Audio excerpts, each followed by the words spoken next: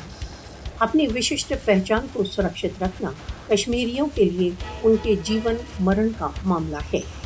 کشمیری کچھ بھی ہو اپنی وششٹ پہچان